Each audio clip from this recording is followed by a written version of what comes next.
యేసే పరిష్కారము అనుదిన Bible study కార్యక్రమం ప్రేక్షకులందరికీ యేసుక్రీస్తు వారి సర్వశ్రేష్ఠ నామమున వందనాలు. ప్రభువునందు ప్రియ దేవుని బిడ్డలారా, నేటి దినం డాక్టర్ కారుపాటి శ్యాన్సాగర్ గారి ద్వారా బైబిల్ స్టడీలోని వాక్య ధ్యానమును సమూయేలు మొదటి గ్రంథము నుండి ధ్యానం చేసుకుందాము. మీరందరూ బైబిల్తోనూ నోట్బుక్తోనూ సిద్ధపడి ఉంటే డాక్టర్ కారుపాటి శ్యాన్సాగర్ గారు ప్రార్థన చేసి ఈ దినపు వాక్య పరిచర్య చేస్తారు. ప్రభువునందు ప్రియ దేవుని బిడ్డలారా, ఈ రాత్రి కాలపు వాక్య భాగం కొరకు సహకారాన్ని ఇస్తున్న కుటుంబం కొత్తూరు గణేష్ కాలనీ వాస్తవ్యులు బొద్దపు శ్రీనివాసరావు సత్యలక్ష్మి గార్ల కుమారుడు బొద్దపు నవదీప్ జన్మదినం సందర్భంగా కుటుంబ సభ్యులు, తల్లిదండ్రులు, బొద్దపు శ్రీనివాసరావు సత్యలక్ష్మి గారు, సహోదరుడు సందీప్, తాతయ్య నాన్నమ్మ అప్పారావు సత్యావతి గారు, అద్దేపల్లి కళ్యాణం రమణమ్మ గారు సహకారం ఇస్తున్నారు. శ్రీనివాసరావు గారికి, సత్యలక్ష్మి గారికి కృతజ్ఞతలు. నవదీప్ను ప్రభువు ఆశీర్వదించినట్లు ప్రార్థన చేద్దాం. రేపటి నుండి మాసాంతము వరకు ఎపిసోడ్ సహకారులు లేరు. ప్రభువు పంపించేట్లు ప్రార్థిద్దాం. మమ్మను మిక్కిలిగా ప్రేమిస్తున్న మా ప్రభు, మీకు కృతజ్ఞతలు. ఈ రాత్రి మీ పాదాల చెంత ప్రార్థన చేస్తున్నాం. నవదీప్ కొరకు విజ్ఞాపన చేస్తున్నాం. బిడ్డను ఆశీర్వదించండి, ఆయుష్నివ్వండి, ఆరోగ్యం ఇవ్వండి. మనుషుల దయలో దేవుని దయలో పెంచి పెద్ద చేయండి. శ్రీనివాస్ గారు, సత్యలక్ష్మి గారి కొరకు ప్రార్థిస్తున్నాం. వీరిని కూడా దీవించండి. సందీప్ కొరకు ప్రార్థిస్తున్నాం, ఆశీర్వదించండి. ఈ కుటుంబాన్ని మీ చేతులకు అప్పగిస్తున్నాం. నేటి వాక్య ధ్యానం మాకు దీవెనగా ఇవ్వండి. మా రక్షకుడైన యేసు ప్రభు పేరిట ప్రార్థన చేస్తున్నాము తండ్రి, ఆమెన్. ప్రభువునందు ప్రియ దేవుని బిడ్డలారా, దయచేసి మీ పరిశుద్ధ బైబిల్ గ్రంథాన్ని తెరవండి. సమూయేలు మొదటి గ్రంథము 18వ అధ్యాయము 6వ వచనం. సమూయేలు మొదటి గ్రంథము 18వ అధ్యాయం 6వ వచనం ప్రారంభం. దావీదు సౌలు వద్దకు వచ్చాడు. యోనాతాను దావీదు కలుసుకున్నారు. యోనాతాను దావీదును ప్రేమించాడు. యోనాతాను దావీదుతో నిబంధన చేసుకున్నాడు. ప్రజలందరి దృష్టికి దావీదు మంచివాడుగా ఉన్నాడు. దావీదును సౌలు యోధుల మీద అధిపతిగా నియమించాడు. ఇక 6వ వచనం చదువుకుందాం. దావీదు ఫిలిస్తీన్ హతము చేసి తిరిగి వచ్చినప్పుడు ఇశ్రాయేలీయుల స్త్రీలు ఊళ్ళన్నింటిలో నుండి తంబురలతోనూ సంభ్రమముతోనూ వాద్యములతోనూ పాడుతూ నాట్యమాడుతూ రాజైన సౌలును ఎదుర్కొనుటకై వచ్చిరి. ఆ స్త్రీలు గాన ప్రతిగానములు చేస్తూ వాయించుచు సౌలు 1000 కొలదియు దావీదు 10,000 కొలదియు శత్రువులను హతము చేసిరి అని అనిరి. దావీదు గొలియాతును పడగొట్టిన తరువాత, చంపిన తరువాత ఫిలిస్తీన్లు పారిపోయారు. ఇశ్రాయేలు సైన్యం ఫిలిస్తీన్లు తరిమి చంపారు. సౌలు 1000 మంది శత్రువులను చంపితే దావీదు 10 రెట్లుగా 10,000 మంది శత్రువులను చంపాడు. ఆ గ్రామాలలోని ఇశ్రాయేలు స్త్రీలందరూ కూడా సౌలును ఎదుర్కోవటానికి సంభ్రమంతో, వాయిద్యాలతో వచ్చారు. నాట్యమాడుతున్నారు, సంతోషాన్ని వ్యక్తం చేస్తున్నారు. శత్రువులను జయించిన రాజు రాజ్యానికి వస్తున్నప్పుడు ఆ రాజ్యంలో ఉన్న యవ్వన కన్యకలందరూ కూడా పట్టణ పురద్వారము దగ్గర హాజరై చక్కగా అలంకరించుకొని వివిధ రకాలైనటువంటి నాట్యాలతో ఆహ్వానాన్ని పలుకుతారు. రాజుల కాలంలో ఇది సాధారణమైనటువంటి విషయమే. ఆ పట్టణంలోని యవ్వన కన్యకలు, స్త్రీలు అందరూ కూడా రాజైన సౌలును పొగుడుతున్నారు, అధికంగా దావీదును పొగుడుతున్నారు. సౌలుకు ఇది నచ్చలేదు, సౌలుకు అది ఇంపుగా లేదు. సౌలు కంటే దావీదు గొప్ప కార్యం జరిగించాడు, అదే ప్రజలు ప్రస్తుతిస్తున్నారు. కానీ సౌలుకు ఆ మాటలు చెవులకు ఇంపుగా లేవు, ఎందుకంటే హృదయానికి ఇంపుగా లేవు. సౌలు కాంపిటేటివ్గా ఫీల్ అవుతున్నాడు. వాస్తవానికి సౌలును దేవుడు విడిచిపెట్టాడు, దావీదును దేవుడు అభిషేకించుకున్నాడు. అయినప్పటికీ సౌలు రాజుగా కొనసాగుతున్నాడు. తనకంటే ఎవరు ఎక్కువ ప్రజాదరణ కొనుగొంటాం సౌలుకి ఇష్టం లేదు. అతనిలో ఇది ఒక మైనస్ పాయింట్. దేవుడు హెచ్చించిన మనిషిని అంగీకరించకపోవటం సాధారణంగా బలహీనతే. ఈ దినాల్లో కూడా ఇలాంటి వాళ్ళు చాలా మంది ఉన్నారు. దేవుడు ఒక వ్యక్తిని హెచ్చించినప్పుడు దాన్ని అంగీకరించటానికి ఏ భేషజం అడ్డు రాకూడదు. కానీ సౌలు తాను అసూయపడుతున్నాడు. తనకంటే వయసులో చిన్నవాడు, సాధారణమైన వాడైనటువంటి దావీదుపై రాజైన సౌలు అసూయపడుతున్నాడు. అతని చెవులకు అది ఇంపుగా లేదు అన్నప్పుడే అతని హృదయం సరిగా లేదనేది అర్థమవుతోంది. దేవుడు ఎవరిని ఎప్పుడు, ఎక్కడ, ఎలా, ఎందుకు ఏర్పాటు చేసుకుంటాడనేది మానవ ఊహకు అందేది కాదు. మానవ ఊహకు అందేది కాదు. మానవులు దేవుడు అభివృద్ధి చేస్తున్న వ్యక్తులను చూచినప్పుడు సంతోషించడం నేర్చుకోవాలి. కానీ సౌలు రాజు అసూయపడ్డాడు, దావీదు మీద విషపు చూపు నిలిపాడు. సౌలు అనుకుంటున్న మాటలు, రాజ్యము తప్ప మరి ఏమి అతడు తీసుకోగలుగుతాడు అని అనుకున్నాడు. తన ఎదుట దావీదు పొగడబడుతుంటే, ప్రశంసించబడుతూ అంటే ఆనందించలేకపోయిన సౌలు వ్యక్తిత్వం బలహీనమైనదిగా మనకు కనిపిస్తుంది. అంతేకాదు, విషపు చూపు నిలిపాడని రాసింది. విషపు చూపు నిలపటం ఏమిటి? కీడు చేయటానికి తీర్మానం చేసుకున్నాడు అని అర్థం. ఎప్పుడైతే దావీదుపై సౌలు విషపు చూపు నిలిపాడో అతనిని దురాత్మ ఆవహించడం ప్రారంభించింది. ఈ ఆధ్యాత్మిక పాఠం నేర్చుకోండి విశ్వాసులు. ఎప్పుడైతే మనము పాపమునకు అమ్ముకుంటామో అప్పుడే మనం అపవాదికి మనపై అధికారం ఇచ్చుకుంటున్నాం. గుర్తుపెట్టుకోండి. అపవాదిని ఎదిరించాలి, వాడికి లోబడకూడదు. కానీ ఇక్కడ సౌలు అతడు తన దుష్టత్వం చేత దావీదును అసూయపడుతున్నాడు, విషపు చూపు నిలుపుతున్నాడు. అంతే, అపవాది చేతికి దేవుడు అతన్ని అప్పగించాడు. సోదరుడా, సోదరి, నీ సహోదరుని అభివృద్ధిని కాంక్షించలేకపోతే నీవు నష్టపోయేవాడుగా ఉంటావు, నష్టపోయేదానవుగా ఉంటావు.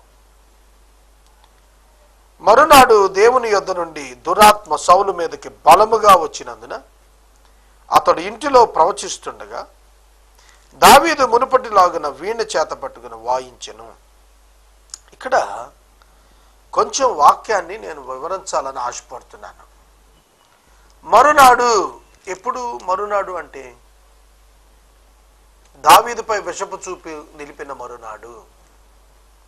ఇతను నా రాజ్యం తప్ప ఏం తీసుకుంటాడు నా దగ్గర నుంచి అని తలంచిన తరువాత మరునాడు దేవుని యొద్ద నుండి దురాత్మ ఒకటి వచ్చి సౌలును బలహీనపరిచింది. సౌలు మీదకి బలంగా దిగొచ్చింది. అతడు ఇంటిలో ప్రవచిస్తున్నాడు. ఈ పదం అండర్లైన్ చేసుకోండి నా మాట విని. అతడు ఇంటిలో ప్రవచిస్తుండగా. ప్రవచనం ఏమిటి? సౌలు దురాత్మ చేత నిండి ప్రవచించటం ఏమిటి అంటే, ప్రవచనంలో దేవుని ఆత్మ దురాత్మ అనేది ఎలా తెలుసుకోగలుగుతాం? వెరీ సింపుల్ అండి, చాలా సులువు. వాక్యానికి అనుకూలమైనది దేవుని ప్రవచనం, వాక్యానికి భిన్నమైనది అపవాది ప్రవచనం.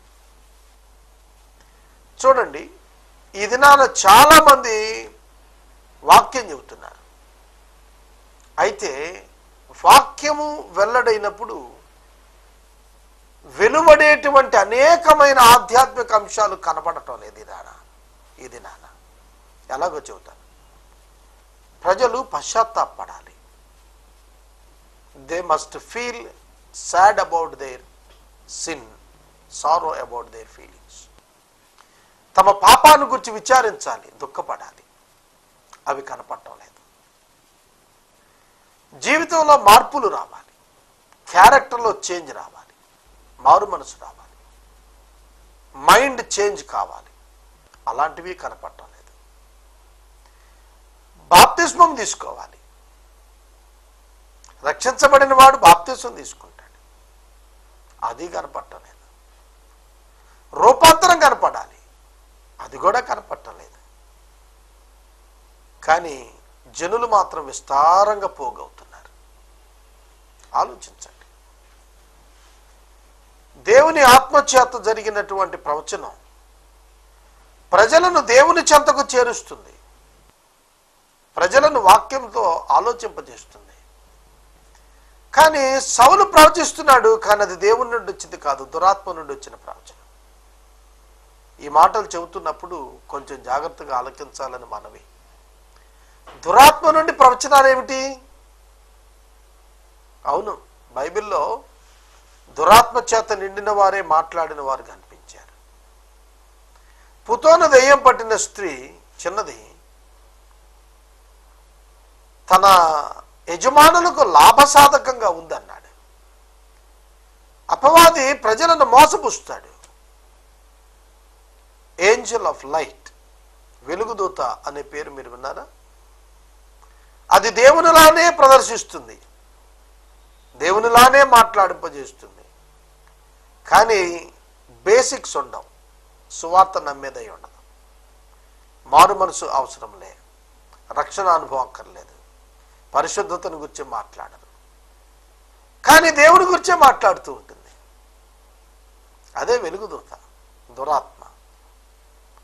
అటువంటి వెలుగుదూత చేత పట్టబడ్డాడు సౌలు. సౌలు ప్రవచిస్తుంటే దావీదుకు అర్థమైపోయింది. ఇది ఎలా అర్థమైంది దావీదుకి? ఇది దురాత్మని అంటే ఎగెయిన్స్ట్ ద స్క్రిప్చర్స్ మాట్లాడతాడు దురాత్మ. Holy spirit according to the scriptures మాట్లాడతారు.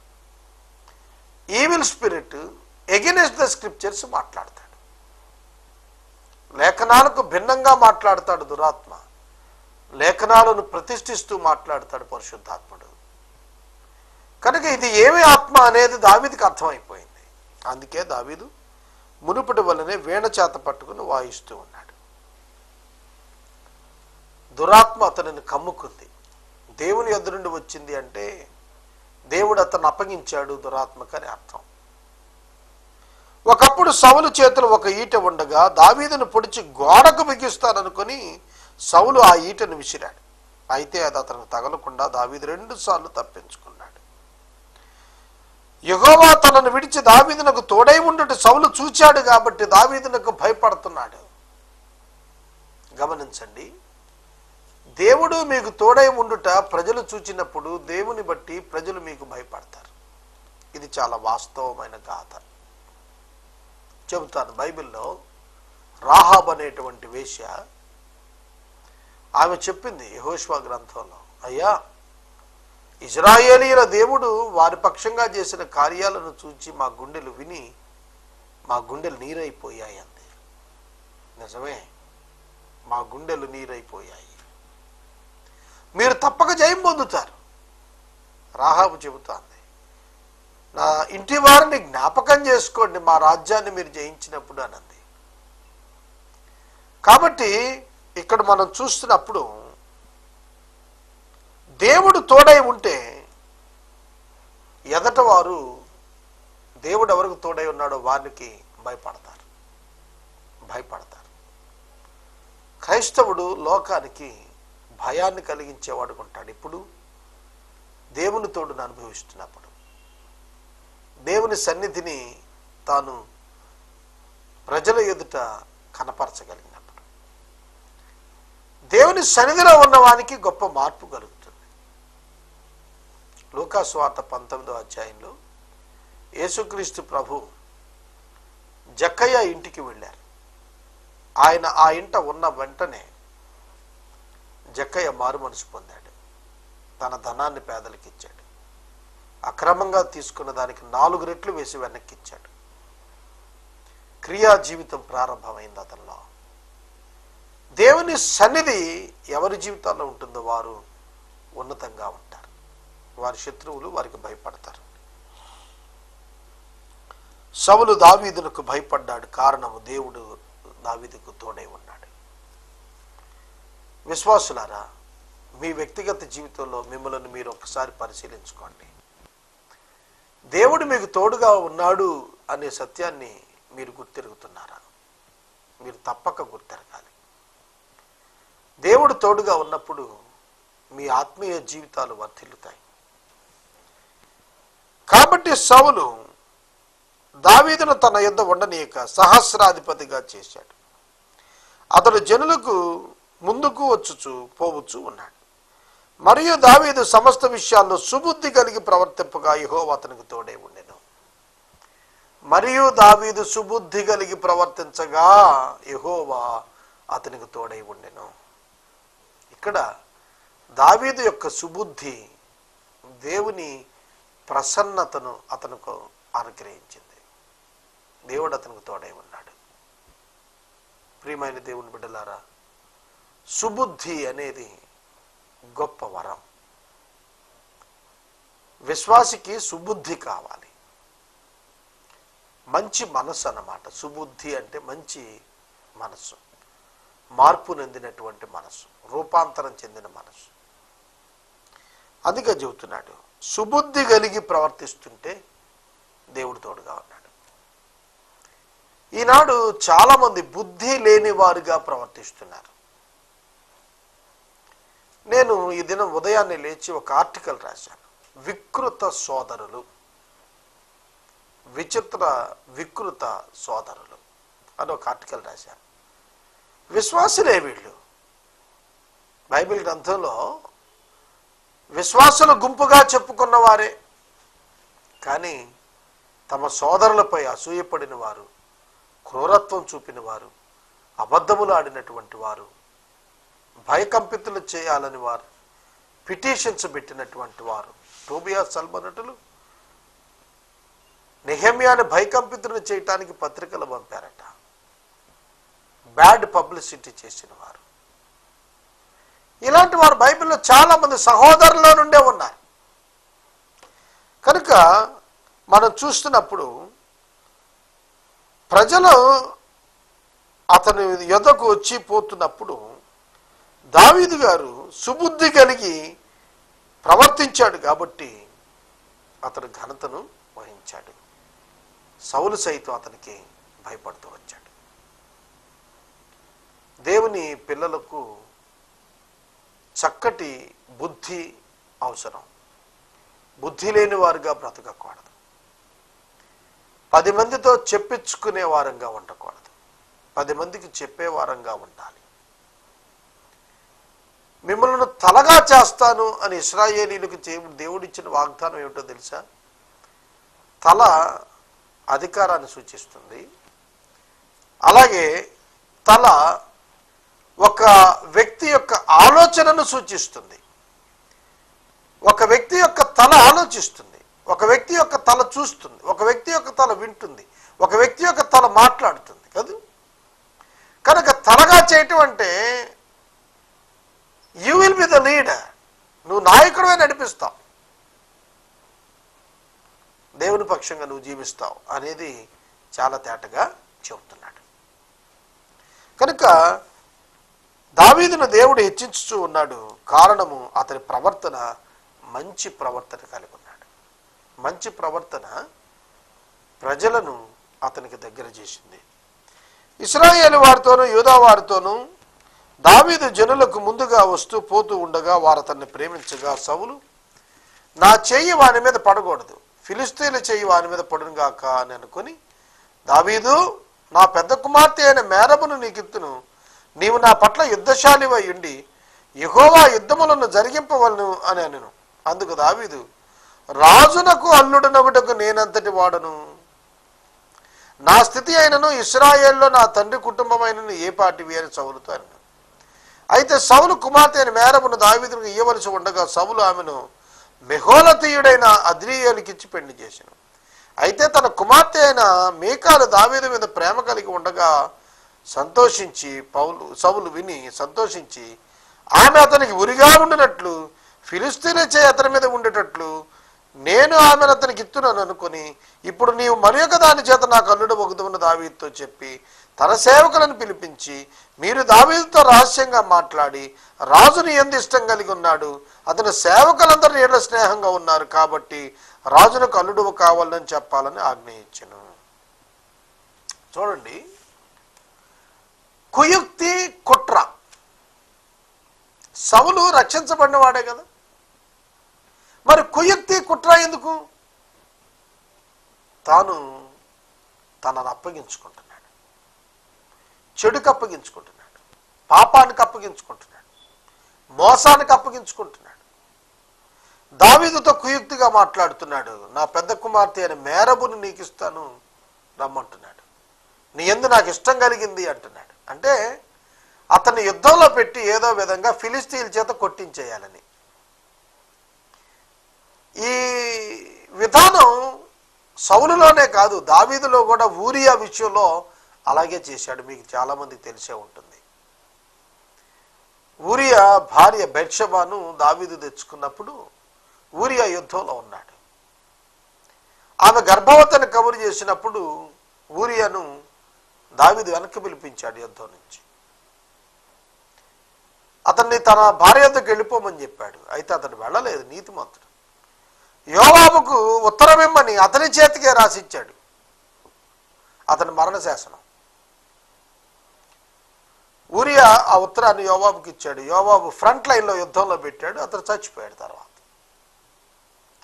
చూడండి, ఇది దుష్టత్వం, పన్నాగం. దావీదు తన జీవితంలో అలాగే చేశాడు, సౌలు కూడా అతను కూడా అలాగే చేశాడు. చాలామంది చాలా చెడ్డ ప్లాట్స్ రచిస్తూ ఉంటారు. దేవుని పిల్లలు ఎలా చేస్తారండి ఇలాంటి పనులు? దేవుని బిడ్డలము అని చెప్పుకుంటూ, దేవుని ప్రతినిధులము అని చెప్పుకుంటూ, సేవకులమని చెప్పుకుంటూ ఒక వ్యక్తి యొక్క నాశనానికి కుట్ర.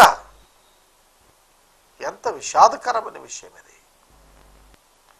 సౌలు తన కుమార్తెనిస్తానంటున్నాడు, అల్లుడుగా చేసుకుని యుద్ధంలో ముందుంచి యుద్ధంలో ఫిలిస్తీయుల చేత చంపించాలనేటువంటి క్రూరమైన కుయుక్తి ఆలోచన, అది ఇశ్రాయేలు రాజ్యాన్ని ఎలా నిలబెడుతుందంటారు? ఖచ్చితంగా నిలబట్టదు. చూడండి, వాగ్దానం అయితే చేశాడు కానీ దావీదుకి ఇవ్వలేదు. దావీదు బదులుగా మహోలతీయుడైన అద్రీయేలు అనే అతనికి ఇచ్చి వివాహం చేసేశాడు. దావీదైతే నేనెంతటి వాడను, నా ఇల్లు ఎంతటిది, నా కుటుంబం ఎంతటిది, రాజు కల్లుడవటానికి నేనెంతటి వాడని తాను తగ్గించుకుంటూనే వెళ్ళాడు తప్ప ఎక్కడా ముందుకు పోలేదు. తరువాత మీకాలు దావీదు మీద ప్రేమ కలిగి ఉంది అని తెలుసుకున్నాడు సౌలు. మీకాలు సౌలు కుమార్తె, యోనాతాను యొక్క సహోదరి. మీకాలు ఇష్టపడుతోంది కదా, కాబట్టి మీకాలు దావీదుకు ఉరిగా ఉండేటట్లుగా ఇద్దాం అనుకున్నాడట. ఎంత అన్యాయం అండి! కూతురుని, కుమార్తెను అల్లుడికి ఇచ్చేటప్పుడు 10 కాలాలు బతకాలని కోరివ్వాలి కానీ ఉరిగా ఉండాలని కోరివ్వటం ఏంటి? It indicates his bad attitude. చెడ్డ ఉద్దేశాలు సౌలులో కనిపిస్తున్నాయి. నేను మనవి చేస్తున్నాను, మీలో చెడ్డ ఉద్దేశం ఉండి ఏ పని చేసినా మీరు సక్సెస్ కారు, మీరే ఓడిపోతారు.